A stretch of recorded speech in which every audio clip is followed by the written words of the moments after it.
आप सभी को नमस्कार। ट्रिग्नोमेट्री के इस लेसन में आपका हार्दिक स्वागत है। चलिए शुरुआत करते हैं और क्वेश्चंस डिस्कस करते हैं। तो देखिए, आपको एक एक्सप्रेशन दिया हुआ है और उसमें बोल रहा है कि आपको वैल्यू बतानी है। साइन के टर्म्स में बहुत सारे डिफरेंट एंगल्स हैं, उनके प्रोडक्ट की वैल्यू बतानी है हमें। तो देखिए, एक टर्म इसमें जो मिडिल में लिखा हुआ है साइन 7π/14, इसको देख के आपको थोड़ा अच्छा लगना चाहिए कि sine 7π/14 is nothing but sine π/2, और साइन π/2 क्या होता है आपका 1। तो यानी ये बीच वाला टर्म जो लिखा हुआ है ना, इसका कोई काम नहीं है। ठीक है, this is 1, I can remove it. बाकी जरा ध्यान से देखो, आपको ये चीज़ भी बहुत अच्छे से मालूम होगी कि भाई साइन जो थीटा होता है, और अगर आप साइन 180 - थीटा लिखते हो तो इन दोनों में कोई फर्क नहीं होता, they are same. Second quadrant में साइन पॉजिटिव होता है, तो साइन थीटा कहो या साइन 180 - थीटा जब कहते हैं तो 180 - थीटा इक्वल होंगे, और सेकेंड क्वाड्रेंट में साइन पॉजिटिव तो कोई माइनस साइन लगाने की ज़रूरत नहीं है। इसको इस्तेमाल करके देखिए आप क्या देख सकते हो कि जो यहाँ साइन π/14 है, ये आप इस टर्म को देख लो जो 13π/14 है। आप बताओ पाई माइनस π/14 अगर मैं आपके सामने लिखता हूँ तो क्या ये 13π/14 नहीं होगा? होगा। 14π - π इज 13π/14। तो इसका मतलब ये होगा कि अगर मैं इसको इस फॉर्मेट में लिखूं तो साइन ऑफ दिस और ये साइन ऑफ दिस दोनों क्या है? सेम है, बोथ आर इक्वल। तो क्या ये वैल्यू साइन π/14 के बराबर है? यस। तो यानी ये वैल्यू अगर साइन π/14 के बराबर है तो क्या मैं इसको साइन स्क्वायर π/14 बोल सकता हूँ? यस। इसको आप दूसरे तरीके से देखते हो, ज़्यादा अच्छे से जल्दी समझ में आता कि यहाँ π/14 है, यहाँ 13π/14 है, इन दोनों का सम क्या है? देखो, π/14 प्लस 13π/14, इनका सम क्या है? इनका सम है 180 डिग्री यानी पाई। तो जहाँ जहाँ इन दोनों का सम 180 डिग्री बनेगा तो दोनों बराबर होंगे। ऐसे देखो 3π/14 और 11π/14, इनका सम क्या है? आपका सिंपली 14π/14, सिंपल सेम हो गया ये। तो ये भी आपका दोनों टर्म अगर बराबर हो गए तो हम इसको लिख सकते हैं साइन स्क्वायर 3π/14 इंटू, ऐसे ही तीसरा जो टर्म है 5π और 9π, ये भी 14 हो गए, साइन स्क्वायर 5π/14। ये तीन वैल्यूज मैंने आपके सामने लिखी, sine square π/14, sine square 3π/14, sine square 5π/14। अब देखो, अभी भी कुछ मिला नहीं, हमें जो वैल्यू कैलकुलेट करनी है, आप खुद ध्यान से देखो, जो वैल्यू हमें कैलकुलेट करनी है वो जो वैल्यू है वो वैल्यू हमें निकालनी पड़ेगी कहीं ना कहीं, और सिंप्लीफाई करने की इसको ज़रूरत पड़ने वाली है। तो आप कहोगे देखो, जो चीज़ें हमने अभी कर ली हैं, बोर्ड से अननेसेसरी चीज़ों को हटा लेता हूँ ताकि जगह बने, और बाकी चीज़ें हम लोग सॉल्व करते हैं। तो अब देखिए, आपके पास जो अब टर्म कहीं ना कहीं आपके सामने है अवेलेबल, जो इसमें मौजूद है, वो टर्म आपके पास है साइन स्क्वायर π/14, 3π/14, 5π/14।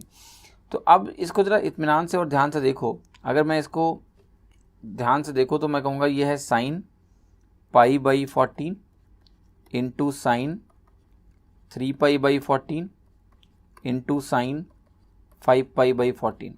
क्लियर?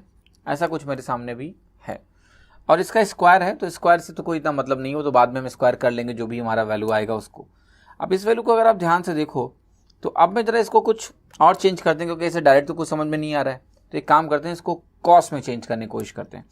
कॉस में चेंज करने का तरीका आपको पता है कि साइन को कॉस में बदलते हैं तो 90 माइनस समथिंग करते हैं। 90 माइनस का मतलब होता है π/2। π/2 को अगर आप 14 के फॉर्म में लिखते हो तो आपको हो गया 7π/14। क्लियर? तो आपको करना क्या है कि जब भी आप कॉस में इसको कन्वर्ट करोगे तो कोशिश ये करनी है कि टोटल जो वैल्यू हो वो 7π/14 बननी चाहिए। तो यहाँ π/14 है तो आपको हो गया 6π/14 और लगा दो तो कॉस हो जाएगा।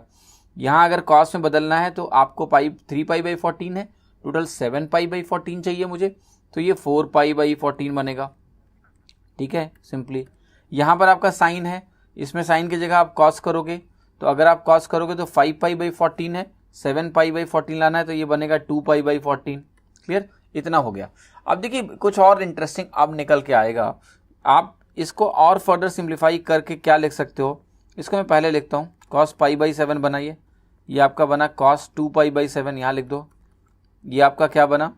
सॉरी, ये cos 2π/7 बना और ये cos 3π/7 बना। तो अब मेरे पास जो वैल्यू थी ये वाली, इसको मैंने चेंज करके इस फॉर्मेट में लिख दिया। अब मैं इसको सिंप्लीफाई करूँगा। तो इसको सिंप्लीफाई कैसे करोगे आप? आपको cos के टर्म दिखे ना, इसको सिंप्लीफाई करने का बहुत अच्छा तरीका है कि आप सिंपली एक काम करो कि यहाँ पर 2 sin π/7 से मल्टीप्लाई करो। 2 sin π/7 से जब आप मल्टीप्लाई करोगे तो ऊपर देखो क्या बनेगा, 2 cos π/7 इंटू ये साइन π/7 आप यहीं डाल दो, साथ ही साथ आपका बचा कॉस 2π/7, साथ ही साथ आपका बचा कॉस 3π/7। कुछ इस तरह की वैल्यूज आपके सामने मौजूद हैं, ठीक है। π/7, 2π/7 और 3π/7 जो वैल्यूज हैं जो आपके सामने यहाँ पर अभी मौजूद हैं। तो अब आप कहोगे कि देखो ये जो वैल्यूज मेरे सामने अभी इस मोमेंट पे लिखी हुई हैं, जो वैल्यूज मैं लेके आया था वो π/14, 3π/14 और 5π/14 था, और उनका इस्तेमाल करके मुझे जो कुछ मुझे बनाना था साइन को जब हम कॉस में कन्वर्ट किया तो हमने सारी वैल्यूज, आपने कहा कि हमने ठीक से यहाँ पर लिख दी हैं, ठीक है। तो ये लिखने के बाद देखिए अब आप क्या कहोगे कि ये जो साइन π/7 है और ये जो वैल्यू है ये मिल जाएगी, ये क्या बनाएगी आपस में, ये बनाएगी आपकी कॉस 2π/7 बनाएगा, कॉस 2π/7 लिख दिया मैंने, इनटू फिर से क्या है, सॉरी ये बनाएगा आपका साइन 2π/7, साइन 2θ वाला एक्सप्रेशन है ना, तो मैं यहाँ पर लिख रहा हूँ आपका कि ये वैल्यू बना रहा है साइन 2π/7, और अगर ये साइन 2π/7 बना रहा है तो ये कॉस 2π/7 के साथ मिलेगा या नहीं मिलेगा, यस, ये कॉस 2π/7 के साथ मिलेगा।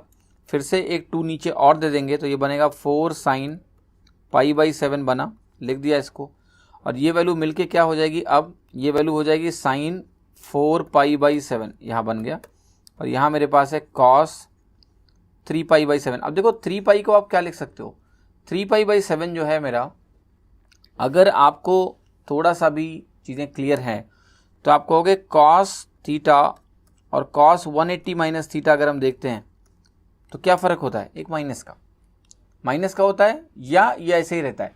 तो cos 180 minus theta definitely negative होगा, सेकंड क्वाड्रेंट है इसलिए एक माइनस मैंने लगा दिया। Cos theta cos 180 minus theta में ये रिश्ता होता है। तो 3π/7 को आप 4π/7 भी लिख सकते हैं, इन दोनों का सम पाई होता है, 3π/7 और 4π/7 का, एक माइनस यहाँ जाएगा, ठीक, सब कुछ सही जा रहा है। फिर आपने कहा फिर से ज़रा 2 दे दो इसको, अगर मैंने इसको फिर से 2 दे दिया तो न्यूमरेटर में बचेगा minus 2 sine theta cos theta वही बनेगा, माइनस बचा आपका साइन 8π/7 मिला न्यूमरेटर में, डिनोमिनेटर आपका क्या हो जाएगा अब 8 साइन π/7। एक चीज़ और देखो, ये π/7 और ये 8π/7 अगर आपके सामने लिखे हुए हैं तो आपको देखो एक चीज़ अंडरस्टैंड करनी पड़ेगी कि इन दोनों का जो अंतर है, देखो मैं अब जो आपको समझाने जा रहा हूँ वो काफ़ी इंटरेस्टिंग है कि इसको मैं लिख सकता हूँ sine pi plus π/7, sine pi plus π/7 अगर आपके पास है तो ये होता है माइनस साइन π/7, ठीक। थर्ड क्वाड्रेंट में जाओगे ना, वैसे प्लस माइनस में कोई भी दिक्कत है तो छोड़ दो, क्योंकि अल्टीमेटली स्क्वायर करना है, कोई मतलब नहीं है उसका। ये साइन π/7 के बराबर हो जाएगा, ये आपको पता है कि ये कैंसिल आउट हो गया, ठीक है, ये कैंसिल आउट हुआ तो 1/8 है, और मुझे जो निकालना है वो आपको पता है इसका स्क्वायर निकालना था, तो 1/8 का स्क्वायर 1/64 बनेगा। तो एक क्वेश्चन है जिसमें आपको सीक्वेंसली चीज़ों को रिड्यूस करते रहना है, तो काफ़ी इंटरेस्टिंग था। सबसे जो इंपॉर्टेंट पॉइंटर था वो इस पॉइंट से यहाँ तक पहुँचना, यहाँ तक जब आप पहुँच गए देन आपको क्या करना है, साइन से मल्टीप्लाई करते रहना है, रिड्यूस करते रहना है, मल्टीप्लाई करते रहना है, रिड्यूस करते रहना है, तो वो स्टेप सेम स्टेप बार बार रिपीट होगा, बट ये स्टेप काफ़ी क्रूशियल था, ठीक है, अदरवाइज कुछ भी इसमें मुश्किल नहीं है। अब देखिए एक्सप्रेशन है, कह रहा है कि आपको वैल्यू बतानी है गिवन एक्सप्रेशन की। बहुत बढ़िया कि आप एक अल्फा की वैल्यू ले लो और सॉल्व कर लो। तो अल्फा की वैल्यू क्या ली जाए, 0 नहीं, अनडिफाइंड होगा। 45 डिग्रीज मोस्ट स्टेबल वैल्यू, 90 भी नहीं ले सकते हो क्योंकि आपका tan अनडिफाइंड होगा। 45 लोगे तो आपको मिलेगा 4/2, यहाँ आपको मिलेगा 1/2, और 45 लिया तो ये 3/2। तो आपको देख लो क्या मिल रहा है, 2 + 4/2, ये हो गया 2 + 4/2 इज 2, 2 कितना हो गया 4, सीधा हो गया वैल्यू से। अगर आप इसको ऐसे सॉल्व करना चाहते हो तो भी कर सकते हो। 1 + tan स्क्वायर अल्फा क्या होगा आपका, sec square alpha, sec square alpha का उल्टा होगा cos स्क्वायर अल्फा, तो ये बना 4 cos square alpha plus 1/1 + cot square alpha is 1/ cosec square alpha, cosec alpha ऊपर जाएगा तो देगा साइन स्क्वायर अल्फा, यहाँ पर क्या बना आपका 3 sign square alpha. So ultimately ये मिलके क्या बने 4 साइन स्क्वायर अल्फा, 4 कॉमन ले लोगे तो बनेगा sign square alpha plus cos square alpha which is always 1, 4 × 1 is 4, ये ऑप्शन करेक्ट होगा, कोई दिक्कत नहीं यहाँ पर, है ना। अब देखिए क्वेश्चन क्या कह रहा है, cosec square 51, tan square 39, cot square करके दिया है बड़ा सा एक्सप्रेशन। देखो कैसे करोगे आप इसको। कोसेक स्क्वायर 51 को आप लिख सकते हो सेक स्क्वायर 39, ठीक है, सिंपल है, सेक कोसेक, तो 39 यानी टोटल 90 हो गया ना, माइनस tan स्क्वायर 39 यहाँ लिख दिया। कॉट स्क्वायर 90 प्लस एक्स आपका क्या देगा, tan square x. Cosec square 270 minus x, 270 इस क्या है 90 इंटू 3 माइनस एक्स। जब भी आपका 90 इंटू 3 होता है तो आपका जो कोसेक है वो सेक बन जाएगा यहाँ पर, और स्क्वायर लगा है तो कोई टेंशन नहीं लेनी है हमें कहाँ जा रहा है, हमने सीधे लिख दिया sec square x plus tan square 180 minus x, tan x ही होता है, कोई शंका नहीं है, tan स्क्वायर एक्स हो गया, divided by cot 90 minus x आपका tan एक्स होगा, और ये आपका बनेगा tan क्यूब एक्स, लिख दो ऐसे tan क्यूब एक्स। अब सिंप्लीकेशन प्रोसेस में देखो ये वैल्यू आपकी 1 होगी, तो जो 51 करके दिया था इसका कोई रोल नहीं है, sec square theta minus tan square theta 1 होता है, थीटा कुछ भी हो, है ना, 1 हो गया। यहाँ पर अगर आप देखोगे तो बहुत इत्मीनान से आपको tan स्क्वायर एक्स कॉमन मिलेगा, और tan स्क्वायर एक्स अगर आप कॉमन लेते हो तो अंदर क्या बचेगा आपका, राइट। क्या ये tan स्क्वायर एक्स जो आपको मैंने यहाँ लिख के दिखाया है सब कुछ समझ में आ रहा है कि नहीं। कॉट स्क्वायर 90 प्लस एक्स भाई tan स्क्वायर एक्स होगा, कॉट tan में बदलेगा। कोसेक स्क्वायर 270 माइनस एक्स जो है वो आपका सेक स्क्वायर एक्स बन गया सिंपली, और tan स्क्वायर 180 माइनस एक्स जो है हमारा tan स्क्वायर एक्स होगा। तो जो भी वैल्यू है आप जरा ध्यान से देखो, ये 1 प्लस tan स्क्वायर एक्स अगर मिला दो तो ये बन जाएगा सेक स्क्वायर एक्स। तो न्यूमरेटर आपका हो गया सेक स्क्वायर एक्स, अगर मैं कॉमन ले लूँ तो उसके साथ बच रहा है 1 plus tan square x. Denominator आपका क्या है, tan एक्स को आप अगर साइन एक्स कॉस एक्स के फॉर्म में ब्रेक कर दो तो ये देखो क्या मिलेगा आपका, ये है आपका sine x into cos square x मिलेगा, क्योंकि ये tan x minus tan cube x है ना। तो रुको इसको थोड़ा सा कॉमन लेके सिंप्लीफाई करते हैं। मैं tan एक्स को एक बाहर ले लेता हूँ पहले, ठीक है, फिर आपका 1 माइनस tan स्क्वायर एक्स बचेगा, तो वो हो जाएगा आपका cos square x minus sine square x upon cos square x. ठीक, ये तरह ध्यान से देखो, sec square x into 1 plus tan square x जो है ये सेक की पावर 4x बना। सेक की पावर 4x को आप कह सकते हो 1 अपॉन कॉस की पावर 4x डिवाइडेड बाई ये हो गया sine x into cos square x minus sine square x divided by cos cube x हो जाएगा। कॉस क्यूब एक्स और कॉस की पावर 4 ऐसे कैंसिल होगा, तो क्या बच रहा है फाइनली आपका 1 upon sine x cos x into ये टर्म जो ब्रैकेट में है cos square x minus sine square x, ये होता है आपका cos 2x, this is cos 2x। इस वैल्यू को 2 से मल्टीप्लाई करो ऊपर नीचे तो ये वैल्यू क्या हो जाएगी आपकी साइन 2x, तो ये हो गया 2 upon sine 2x into cos 2x। मैं लिख रहा हूँ sign 2x into cos 2x, इसमें फिर से 2 से मल्टीप्लाई करो तो ये बन जाएगा आपका साइन 4x। तो 4 साइन 4x उल्टा करेगा कोसेक 4x बनाएगा, ठीक है। 4 कोसेक 4x कहाँ है आपका, ऑप्शन ए, ठीक है। तो ये ट्रेडिशनल प्रोसेस है, कुछ भी कॉम्प्लेक्स नहीं है, कुछ 2-3 स्टेप आगे जाके आपके आंसर निकल रहे हैं, ठीक है। आप क्या करना, आप इस क्वेश्चन में मैं आपको एक होमवर्क दे रहा हूँ, वो होमवर्क है कि आपको इस क्वेश्चन को थोड़ा वैल्यू बेस्ड ट्राई करना है। सक्सीड होते हो या नहीं होते हो मैटर नहीं करता है, कोशिश करो कि क्या कुछ वैल्यू लेके काम करेंगे। देखो यहाँ तक तो आना पड़ेगा आपको, ये देखना पड़ेगा कि ये 1 है, कॉन्स्टेंट टर्म का तो हिसाब करना पड़ेगा आपको। वंस ये 1 है बाकी में x की वैल्यू रखी जा सकती है, तो आप देखो x की क्या वैल्यू रखते हैं, क्या हम x की वैल्यू 30 डिग्री रखें, ठीक है, यस रखो, ट्राई करो ना, x की वैल्यू 30 डिग्री। 45 रख के ट्राई करें क्या, मत करना, 45 पे ये अनडिफाइंड हो जाएगा नीचे वाला, क्लियर। तो ये भी ट्राई करो कि अच्छा अनडिफाइंड हो रहा है तो क्या मुझे आंसर मिल रहा है। मैं पहले भी क्वेश्चंस में आपको कुछ ना कुछ बता चुका हूँ, उसका यूज करो, वैल्यू के बेसिस पे भी आप इस क्वेश्चन को ट्राई करो। ट्रेडिशनल प्रोसेस मैंने आपको दिखा दिया, ठीक है। अब देखिए आपको एक्सप्रेशन दिया है कि tan 2 pi minus 5 something something root 3 ऐसे करके दिया हुआ है। देखो ये क्वेश्चन किस पे बेस्ड है मैं यही बता देता हूँ आप, सिंपल। देखो अगर इस क्वेश्चन को आप थोड़ा सा सिंप्लीफाई करने की कोशिश करो, राइट हैंड साइड में पूछा है कि इसकी वैल्यू क्या है, what is the value of this. इन दोनों को जरा ध्यान से देखो, 2 पाई बाई 5 और पाई बाई 15। 2 पाई बाई 5 और अगर मैं पाई बाई 15 को ऐड कर दूँ तो देखो 15 आ जाएगा यहाँ नीचे, और इस ये वैल्यू कितनी बनेगी आपकी, बहुत बहुत इत्मीनान से देखना आप, मैं इन दोनों की बात कर रहा हूँ। इन दोनों को जोड़ो, तो जोड़ो नहीं सॉरी घटाओ, यहाँ माइनस साइन है ना, माइनस करो तो आपका ये वैल्यू आ जाएगा सिंपली 6 पाई माइनस पाई यानी 5 पाई बाई 15, और 5 पाई बाई 15 होता है आपका पाई बाई 3 यानी 60 डिग्री, ठीक है। अब देखो मैं कुछ दिखाने जा रहा हूँ आपको। मुझे अब ये महसूस हो रहा है कि अगर मैं tan A minus tan B की तरह इसको सोचूं, ठीक है, ये अंदर ये tan नहीं रहेगा, tan तो बाहर ही एक जगह है, tan A माइनस B तो ये हो गया आपका tan 2π/5 माइनस tan, ये आपका π/15 है। tan a माइनस बी क्या होता है आपका, तो आपका हो गया tan a minus tan b upon 1 plus tan a tan b, यही होता है। देखो ये सारे टर्म आपको ऊपर दिखेंगे, ऐसा ही कुछ हो रहा है। ये वैल्यू क्या हो जाएगी आपकी, सिंप्लीफाई होके π/3 हो जाएगी। और tan π/3 क्या होता है, tan 60 आपका √3 होता है। तो √3 बराबर ये आ गया, जो भी न्यूमरेटर में लिखा है tan 2π/5 minus tan π/15 divided by 1 plus tan 2π/5 into tan π/15, ऐसा हो गया। अब मुझे आप ये बताओ कि जो इन्होंने पूछा है वो क्या पूछा है, वो निकल चुका है आंसर। वो पूछा है दिस, इसको क्रॉस मल्टीप्लाई करो तो √3 प्लस इतना आ जाएगा, √3 टाइम्स, इसको लेफ्ट हैंड साइड लाओ, ये वैल्यू आपकी बचेगी √3। क्लियर, आंसर हो जाएगा आपका डी। बहुत बहुत बहुत आसान है।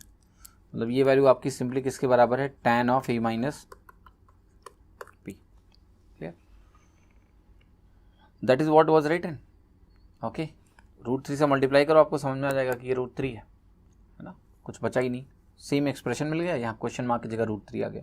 सिंपल सवाल है, बस देखना था कि क्या हो रहा है यहाँ। अब देखिए इस क्वेश्चन में कह रहा है कि cos 17 sin 17 cos 17 sin 17 किसके बराबर होगा। देखो मैं थीटा लेके लिखता हूँ, cos theta plus sine theta upon cos theta minus sine theta. Theta लेके लिखा कि जनरल एक्सप्रेशन आपको मिल जाए। cos थीटा से डिवाइड करोगे तो आपको मिलेगा 1 प्लस tan थीटा यहाँ अपॉन 1 माइनस tan थीटा, ऐसे मिलेगा। फिर देखना ध्यान से, मैं इसको कुछ लिख रहा हूँ, मैं इसको लिख रहा हूँ tan 45 degree plus tan theta upon tan 45 degree, sorry 1 minus tan 45 degree into tan theta. tan 45 1 ही होता है ना, तो मैंने क्या किया, कुछ भी नहीं किया, मैंने कहा tan 45 प्लस tan थीटा है 1 की जगह, और ये 1 minus this tan a plus tan b upon 1 minus tan b होता है आपका tan of a plus b 45 plus theta. तो ये जनरल फॉर्म है, कभी ऐसा आए तो इस फॉर्मेट में कन्वर्ट होता है। यहाँ पर ये है थीटा की वैल्यू 17 है तो रख दो, तो tan कितना हो गया आपका 45 और 17 62। tan 62 कहाँ दिया है, ऑप्शन ए में, सही हो गया, कुछ भी नहीं है, nothing difficult, very simple one. अब देखिए क्वेश्चन आपको दिया है कि बड़ा सा एक्सप्रेशन है और पूछ रहा है कि इसकी वैल्यू बता दो क्या होगी। तो मैं देखिए इस क्वेश्चन में क्या करूंगा, ट्रेडिशनली देखिए मुश्किल नहीं है, सेक स्क्वायर ए माइनस कोसेक स्क्वायर ए जो है ना, इसको अंदर लेके आ जाओ। जब आप इसको अंदर आके मल्टीप्लाई करोगे ना, बहुत कुछ सिंप्लीफाई हो जाएगा। आप कहोगे जब सेक स्क्वायर ए से मल्टीप्लाई करोगे ना, तो पता है क्या होगा, ये कैंसिल हो जाएगा। ठीक है, पहले वाले टर्म में ये कैंसिल हो जाएगा, दूसरे वाले टर्म में जाओगे तो ये कैंसिल हो जाएगा, सेकेंड वाले टर्म में जाओगे कोसेक स्क्वायर है तो ये कैंसिल हो जाएगा। ऐसे करके इतना सिंपल एक्सप्रेशन बनेगा, उसको फिर आप सिंप्लीफाई कर लो। Sign A plus cos A, ये जो टर्म है आपके, ये आप एलसीएम लेके सिंप्लीफाई कर सकते हो। तो मैं चाहता हूँ ट्रेडिशनल प्रोसेस इसमें आप फॉलो करो, मैं नॉर्मल प्रोसेस बता देता हूँ, वैल्यू क्या रखना है इसमें। ठीक है, वैल्यू आप रखो ए की वैल्यू 0 डिग्री। सोचो कि ए की वैल्यू 0 डिग्री रख सकते हैं क्या। देखो A0 आप पहले तो नहीं रख सकते हो, सीधा अगर आप देखोगे तो A0 आपको दिखेगा नहीं कि आप रख सकते हो। उसका रीज़न है, उसका रीज़न ये है क्योंकि यहाँ कोसेक ए क्या होगा आपका 0 हो जाएगा। You can not put A is equal to 0, that is the problem. ठीक है, तो आपको अब ये कहना कि भाई कौन सी सेफ वैल्यू में ढूंढ के लाऊं कि मेरा आंसर आए। जो वैल्यू आप रख ही नहीं सकते भाई, 0 नहीं रख सकते, आप 45 भी नहीं रख सकते हो। ठीक है, तो you can start with general value, let's say try with 30 degree. Clear, तो थीटा को 30 डिग्री लेकिन आप रखोगे तो आप खुद बताओ मुझे कि अगर आपने थीटा को 30 डिग्री रखा तो क्या ये चीज़ आपके लिए आसान हो जाएगी या नहीं। ये चीज़ आपके लिए आसान हो जाएगी या नहीं, यस, क्योंकि फिर भी कुछ अनडिफाइंड नहीं होने वाला। 45 रखते तो होता, ऐसा नहीं हो रहा है। एक और हिंट मैं आपको दे रहा हूँ, तो ये आप 30 डिग्री रख के इसको सॉल्व कर सकते हो, नथिंग डिफिकल्ट। सेके माइनस कोसेक इसको आप ऐसे कर सकते हो कि मैं लिखूंगा 1 अपॉन कॉस स्क्वायर ए माइनस 1 अपॉन साइन स्क्वायर ए। ये सिंप्लीफाई करोगे तो यहाँ पर आ जाएगा साइन स्क्वायर ए माइनस कॉस स्क्वायर ए। मैं आपको एक और तरीका बता रहा हूँ जो आपको चीज़ें आसान करने जा रहा है, साइन स्क्वायर ए कॉस स्क्वायर ए। ठीक है, अगर आपने इसको ऐसे लिखा तो आपको अब कुछ और फैमिलियरिटी दिखेगी। वो फैमिलियरिटी क्या है, देखो वो फैमिलियरिटी ये है कि इसको अगर आप अब एक्सपेंड करोगे तो आप कहोगे अगर मैं अब इससे सीधा मल्टीप्लाई करूंगा तो इसका फैक्टराइजेशन क्या है आपका, sign A plus cos A. Sign A plus cos A है कि नहीं है। Into sine A minus cos A, तो एक बार sign A minus cos A cancel हुआ और कॉस स्क्वायर ए ऐसे कैंसिल हुआ, साइन स्क्वायर ए कोसेक स्क्वायर ए से कैंसिल हुआ। पहला टर्म सिंप्लीफाई होता हुआ दिखा कि नहीं। सेकेंड टर्म में जरा आप जाओ तो आप कहोगे देखो यहाँ sign A minus cos A है और sign A plus cos A, sign A plus cos A cancel हुआ, sign A minus cos A का होल स्क्वायर बना। यहाँ से साइन स्क्वायर ए से कट गया और कॉस स्क्वायर ए किससे कट गया भाई, सेक स्क्वायर ए से। क्वेश्चन में कुछ नहीं बचा, मैं बता रहा हूँ मैंने क्या किया। तो देखिए जब सिंप्लीफिकेशन भी करते हैं ट्रेडिशनल प्रोसेस में तो उसके आसान तरीके भी होते हैं, कठिन भी होते हैं। आप कौन सा यूज़ करो ये आपके ऊपर है। मैं इसको अंदर लेके जा रहा हूँ मल्टीप्लाई करने। जब मैं इसको अंदर लेके मल्टीप्लाई करने जा रहा हूँ जरा ध्यान से देखो, मैं कह रहा हूँ कि कॉस स्क्वायर ए से कॉस स्क्वायर ए कट जाएगा और साइन स्क्वायर ए इंटू कोसेक स्क्वायर ए 1 हो जाएगा। अब आपके पास देखो क्या बचेगा ब्रैकेट में, sign A plus cos A, sign A minus cos A, एक sign A minus cos A इससे कटेगा और आपके पास जो पहला टर्म सिंप्लीफाई होकर बचेगा वो बचेगा sign A plus cos A का होल स्क्वायर। तो कई बार ट्रेडिशनली भी सिंप्लीफाई करना बहुत आसान होता है। जैसे यहाँ पर पहला टर्म क्या बन गया, sign A plus cos A का होल स्क्वायर। दूसरे टर्म में जाओगे तो देखो साइन स्क्वायर ए से न्यूमरेटर कट गया, कॉस स्क्वायर ए से ये कट गया, डिनोमिनेटर में सेम है, कॉस सेक क्या प्रोडक्ट क्या होता है 1 और sign A plus cos A एक खत्म हो जाएगा, यहाँ बचेगा sign A minus cos A का होल स्क्वायर। अब बताओ इसका स्क्वायर करोगे तो क्या मिलेगा, यहाँ से मिलेगा 1 plus 2 sign A cos A, यहाँ से मिलेगा 1 minus 2 sign A cos A, मिलके हो जाएगा 1 1 2। सी ऑप्शन, वेरी सिंपल, कुछ भी नहीं है, but you need to know how to do it. Value रखना यहाँ थोड़ा सा कॉम्प्लेक्स हो जाएगा आपके लिए, आप खुद रख के देखो, value will be little difficult, थोड़ा मुश्किल है, 0 90 ये सब चल नहीं रहे हैं, ठीक है। तो वहाँ आपको टाइम लगेगा। इसको ट्रेडिशनली अगर इस तरह से सिंप्लीफाई कर दो तो आसानी से हो जाएगा। तो will train our self in both, ठीक है, ताकि आपका एग्जाम में आपको दिक्कत ना हो। अब देखिए एक एक्सप्रेशन दिया हुआ है, cos 4x की वैल्यू चाहिए, cos 4x की वैल्यू चाहिए। आप कहोगे cos 4x अगर मुझे निकालना है, लेट से cos 4x, तो ये क्या होता है, 2 cos स्क्वायर 2x माइनस 1 होता है। cos 2x यहाँ लिखा हुआ है तो cos 2x यहाँ से निकल सकता है, लेकिन यहाँ इधर लेफ्ट में सब cos स्क्वायर x के टर्म में दिया हुआ है। तो आप कहोगे ठीक है कोई बात नहीं, यहाँ cos स्क्वायर 2x को मैं फर्दर ब्रेक कर सकता हूँ, 2 cos स्क्वायर x माइनस 1 इसका होल स्क्वायर और माइनस 1, ठीक है। तो you can simplify it now. आप खुद देख रहे होगे कि अब अगर किसी तरह से cos x की वैल्यू मिल जाए, cos x की वैल्यू अगर मिल जाए तो I can find cos 4x।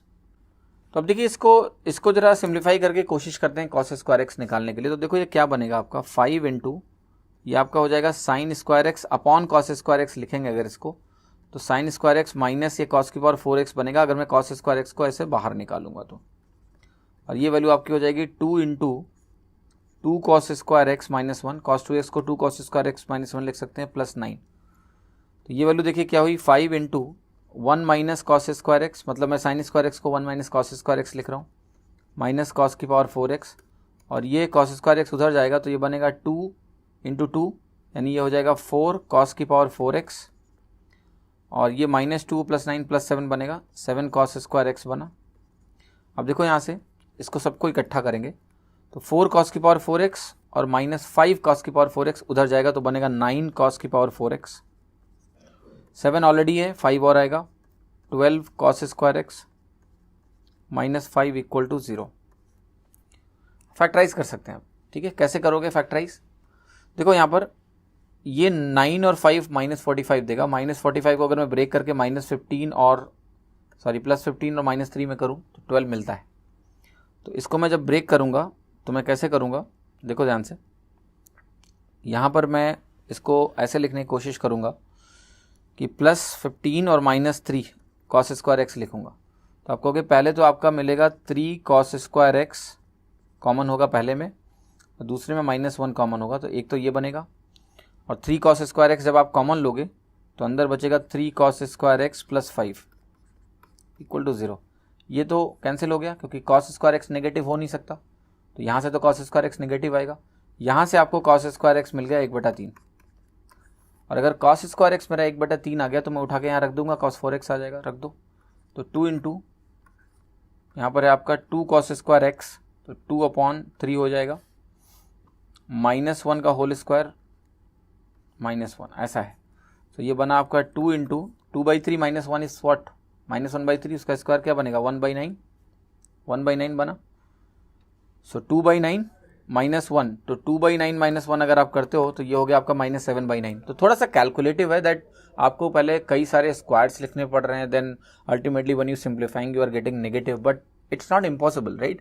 थोड़ा सा कैलकुलेशन एग्जाम में करनी पड़ सकती है and be ready for it when you are going into the mains exam में आपको थोड़ी बहुत कैलकुलेशन करनी पड़ सकती है। तो आपका आंसर यहाँ पर -7/9 आसानी से आ जाएगा और you will not have any difficulty in getting the answer. आप आसानी से ये वैल्यू यहाँ से निकाल सकते हैं कि cos 4x की वैल्यू जो है वो क्या आएगी, that will be -7/9 in this particular case. यहाँ आपको कोई कंफ्यूजन नहीं होना चाहिए, ठीक है। अब चलिए आगे बढ़ते हैं और देखते हैं कि अगला क्या क्वेश्चन है। देखिए आपको एक क्वेश्चन दिया हुआ है, y की वैल्यू दी है कुछ और बड़ा सा वैल्यू लिखा हुआ है, z का वैल्यू बड़ा सा लिखा हुआ है और कह रहा है कि बताओ कि y + z किसके बराबर है या फिर y + a किसके बराबर है। आपने कहा y + z निकाल लेते हैं। देखो जब आप y + z करोगे तो देखो 2b sin x cos x cancel हो गया, a cos स्क्वायर x जो है a sin स्क्वायर x के साथ मिलकर आपको a बना देगा, क्योंकि कॉमन लोगे तो sin square x + cos square x 1 हो गया। ऐसे ही c sin स्क्वायर x और c cos स्क्वायर x आपस में मिलेंगे और ये c बना देंगे। तो it's very simple that y + z यहाँ पर मेरा a + c के बराबर आ रहा है। दैट्स वेरी सिंपल, जस्ट आपको दोनों इक्वेशन को जोड़ देना है तो क्वेश्चन में कुछ बचेगा नहीं, आसानी से आपका आंसर आ जाएगा। अगला क्वेश्चन देखिए क्या कह रहा है x की वैल्यू आपकी a sec की पावर n थीटा है, y की वैल्यू b tan की पावर n थीटा। जब भी ऐसे सवाल आएंगे आपको इस्तेमाल कुछ भी नहीं करना है, sec square theta minus tan square theta आपका 1 के बराबर होता है, यही निकालने की कोशिश करता हूँ।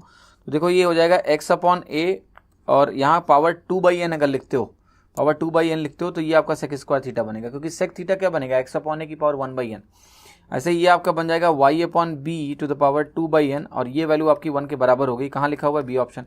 बहुत सिंपल है, जब भी sec और tan के टर्म इस तरह से दिखाई देंगे आपको sec square theta minus tan square theta = 1 का इस्तेमाल करना होता है। कुछ भी मुश्किल नहीं है। मैं आपको एक और चीज़ बता सकता हूँ जो आप सोच सकते हैं। अब देखो मेथड 2 बता रहा हूँ मैं आपको कि आप n की वैल्यू 2 सोच लो। अगर आप n की वैल्यू को 2 सोचते हो तो ये बनेगा sec square theta tan square theta. क्या हो जाएगा, sec square theta x/a tan square theta y/b, तो x/a माइनस y/b 1 हो जाएगा। n की वैल्यू 2 रखने पे कहाँ है सार है, बी ऑप्शन है, तो बी सही होगा। आप वैल्यू रख के भी इस क्वेश्चन को निकाल सकते हैं, कुछ भी कॉम्प्लेक्स नहीं होता है, आपको बस सही से सॉल्व करना होता है, ठीक है। अब देखिए ये क्वेश्चन क्या कह रहा है आपका, cos α cos β a है, sin α sin β b है, तो आपको sin स्क्वायर बीटा निकालना है a और b के टर्म्स में। चलिए चालू करते हैं अपना काम। यहाँ पहले जाओ, आपको कि यहाँ से मैं अगर सॉल्व करूँगा तो मुझे मिलेगा sin square alpha upon sin square beta और ये वैल्यू मेरी हो जाएगी b स्क्वायर। तो मैं कहूँगा चलो ठीक है, तो इसमें नुकसान क्या है आपको कि मुझे sin स्क्वायर बीटा निकालना है, लेकिन मुझे यहाँ sin स्क्वायर बीटा निकालने के लिए मुझे sin स्क्वायर अल्फा चाहिए। तो मैं कहूँगा ठीक है, sin स्क्वायर अल्फा यहाँ से निकालेंगे। आप कहोगे कैसे निकालोगे, मैं कहूँगा स्क्वायर करो, तो cos square alpha upon cos square beta आपको मिलेगा a स्क्वायर। आप देखो यहाँ से ये जो वैल्यू है यही मुझे sin स्क्वायर बीटा दे सकती है, तो मैं कहूँगा कि इसको मैं क्या करता हूँ, रिवर्स कर लेता हूँ। ये बन जाएगा 1/a स्क्वायर और ये बनेगा मेरा, ध्यान से देखना, cos square beta upon cos square alpha, cos square alpha. तो ये वैल्यू आपकी होगी cos square beta upon cos square alpha. आपने ऐसे उठा के लिख दिया इसको। अभी भी सॉल्व कुछ भी नहीं हुआ है, आपको यहाँ से देखना पड़ेगा कि देखो अगर मैं 1 माइनस साइन स्क्वायर मतलब cos स्क्वायर अल्फा निकालता हूँ तो 1 माइनस साइन स्क्वायर अल्फा होता है, तो ये हो जाएगा 1 minus b square sine square beta. यहाँ पर लिखो, यहाँ पर आप कहोगे ये हो गया 1 minus b square sine square beta, 1 minus b square sine square beta, और जो cos स्क्वायर बीटा है इसको आप क्या लिखोगे, 1 माइनस साइन स्क्वायर बीटा, और ये वैल्यू आपकी है 1/a स्क्वायर के। क्रॉस मल्टीप्लाई करेंगे सर तो यहाँ से बनेगा आपका a square minus a square sine square beta is equal to 1 minus b square sine square beta, ऐसा बना। अब आप ध्यान से देखो कि अगर इसको आप सॉल्व करना चाहते हैं, साइन स्क्वायर बीटा को एक साथ करिए, साइन स्क्वायर बीटा को अगर आप एक साथ करोगे तो आपको मिल जाएगा a square minus b square. मैं इसको इधर लेके आया हूँ, राइट हैंड साइड आपका हो जाएगा a square minus 1, sine square beta आपका आ गया a square minus b square upon a square minus 1 या a square minus 1 upon a square minus b square, it's a square minus 1 upon a square minus b square. तो देखिए कुछ भी था नहीं ऐसा इस सवाल में, लेकिन अल्फा और बीटा में कंफ्यूजन बहुत हो सकता है आपको, तो you have to just make sure कि आप इस क्वेश्चन को कॉशियसली आगे लेके बढ़ेंगे। मैंने क्या किया, मैं फिर से एक बार रिपीट कर देता हूँ। मैंने सबसे पहले क्या किया कि भाई जो स्क्वायर में निकालना था तो पहले कम से कम उस स्क्वायर वैल्यू को ढूंढ रहा हूँ। तो मैंने क्या किया, साइन स्क्वायर अल्फा और साइन स्क्वायर बीटा किया जो बी स्क्वायर हो गया, फिर b square sine square beta आपका साइन स्क्वायर अल्फा के बराबर हो गया। दूसरे एक्सप्रेशन का मैंने स्क्वायर किया तो cos square alpha cos square beta A square हो गया। तो फिर मैंने उसको रिवर्स किया तो cos square beta upon cos square alpha मेरा 1/a स्क्वायर हो गया। कॉस स्क्वायर बीटा को मैंने 1 माइनस साइन स्क्वायर बीटा लिखा और जो कॉस स्क्वायर अल्फा है वो यहाँ से मैंने 1 माइनस साइन स्क्वायर अल्फा करके निकाला तो ये 1 minus b square sine square beta बना। देन मैंने क्या किया, देन मैंने क्रॉस मल्टीप्लाई कर लिया तो a square minus a square sine square beta 1 minus b square sine square beta के बराबर हुआ। फिर क्वेश्चन में कुछ ऐसा था नहीं, सिंप्लीफाई कर लिया, साइन स्क्वायर बीटा की वैल्यू आ गई। सिंपल सी कैलकुलेशन थी, but yes it can be cumbersome in exam time. Practice इसलिए इंपॉर्टेंट है, आप इसको अच्छे से देख के और अच्छे से समझ लें। तो उम्मीद करता हूँ आपको ये लेसन भी बहुत पसंद आया होगा। Thank you, have a great